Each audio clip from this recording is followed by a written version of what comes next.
Okay, Doctor Who, all is forgiven. Mostly. The last time the Doctor took the TARDIS to Victorian England, he encountered a 19th century incarnation of his current companion, Clara. That was London. She died there.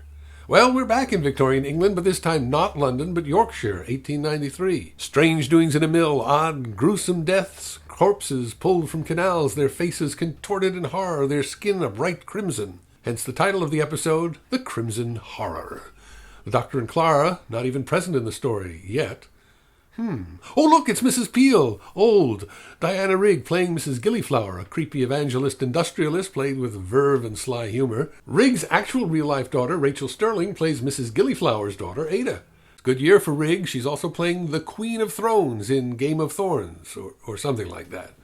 This is promising. A Mark Gatiss script, Saul Metzstein directs. Once again, we encounter the interspecies household of Madame Vastra, her wife Jenny, and their butler Strax, respectively Silurian, Human, and Sontaran. This is the third episode to feature the trio, and I wonder if they're headed toward a spin-off like Sarah Jane. Last time we met them, it was the Doctor and a prior incarnation of Clara in London. As far as they know, she's dead. Seeing her alive again confuses them as much as it confuses the Doctor. They press the Doctor for an explanation, but all they can muster is, it's complicated. Oh, they're going to stretch this out, aren't they? All right, we'll wait. If you'd like what Doctor Who has become, then this episode is about as good as it gets. Witty, steampunk, production design, creepy images of humans being dipped into a vat like so much fondue. Lots of scenery chewing, lots of in-jokes, Strax played mainly for laughs, the Doctor off balance and needing rescue. By the way, I think there's a structural problem here. Surround the Doctor with a gang of 4 sidekicks, 5 if you count Ada, and suddenly he becomes a hapless ride-along in his own adventure.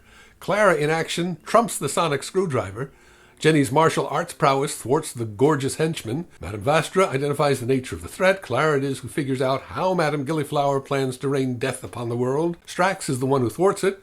As for Ada, she gets... Oh, well, I've spoiled enough. Doctor Who turns into Doctor Why Bother Showing Up. We end with a standard sitcom trope straight out of Bewitched or any show that has a supernatural lead character, the snoopy neighbors who pry into the secret. In this case, it's not literally neighbors, it's the children that Clara cares for. While she was away with the Doctor, those mischievous imps were scouring the internet and turning up photos of their nanny with the Doctor. They want to know how she shows up in so many different time periods. They even found one of the other Clara in Victorian London. This Clara has no memory of that. You think she might wonder about it, maybe ask the Doctor? Not in this episode, apparently not in the next. In a twist sure to appeal to the kids in the audience, the children demand to be taken on an adventure or they'll spill the beans about time travel. This is all we need, kiddie companions. Tune in again next week. Until next time, I'm Mikola.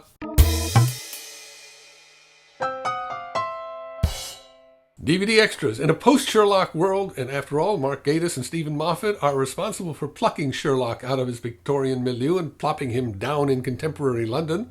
In a post-Sherlock world, Doctor Who sports trendy new visual flourishes, quick cuts, narrative tweaks. Crimson Horror, for example, uses the look of distressed, faded old movies and photos to frame flashbacks. Very stylish. Today's shirt. Creative License was a film and video production company I worked with at Apple. I love the work they did. I love the shirt. One of the principals, Jim Shasky, had a long career directing live multi-camera TV. The other, Bonnie McBird, is probably best known for writing the original screenplay of Tron. She's a great devotee and fan of Sherlock Holmes and has met Benedict Cumberbatch.